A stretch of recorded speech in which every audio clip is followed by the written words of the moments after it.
আর কয়েকদিন পর মাঠে গড়াতে যাচ্ছে 2025 বিপিএল। তাই শেষ মুহূর্তে প্রতিটা দল তাদের দল গুছাচ্ছে। তবে পিছিয়ে নেই সিলেট স্ট্রাইকার্সও। তাদের দলে বিদেশি খেলোয়াড়দের মধ্যে তারা সবচেয়ে বড় চমক হিসাবে দলে রেখেছে ইংল্যান্ডের পেস বোলার রিস টপলি ও ওয়েস্ট ইন্ডিজের রাহাকিম কর্নওয়ালকে। সর্বশেষ বিদেশিদের মধ্যে তারা দলে ভিড়ায় ইউএসএ এর অ্যারন জোন্সকে।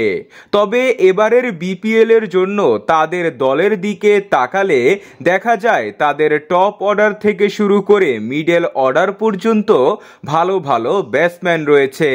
তবে তাদের দলে কোনো পেস বোলিং অলরাউন্ডার নেই। একমাত্র তানজিম সাকিব ছাড়া তাদের দলে কোনো পেস বোলিং অলরাউন্ডার নেই। যদিও মাশরাফি ছিল, তবে মাশরাফির খেলা নিয়ে রয়েছে অনিশ্চয়তা। তাই তারা এবার তাদের দলের পেস বোলিং অলরাউন্ডারের ঘাটতি পূরণের জন্য কথা বলেছে দুইজন বিদেশি খেলোয়াড়ের সাথে। তারা প্রথমে আলোচনা করেছে ওয়েস্ট ইন্ডিজের ওডেন স্মিথের সাথে।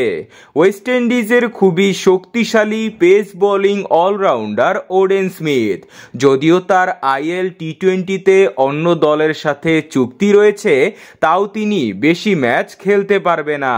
তাই তার সাথে যোগাযোগ করেছে সিলেট স্ট্রাইকার্স।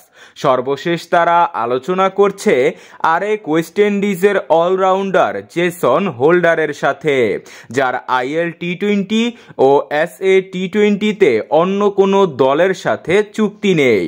তাই হোল্ডারকে শুরু থেকেই পাওয়া যাবে।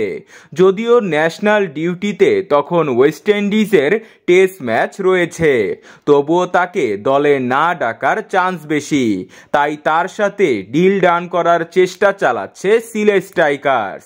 তো বন্ধুরা, আপনি কোন দল সাপোর্ট করেন কমেন্টে জানান।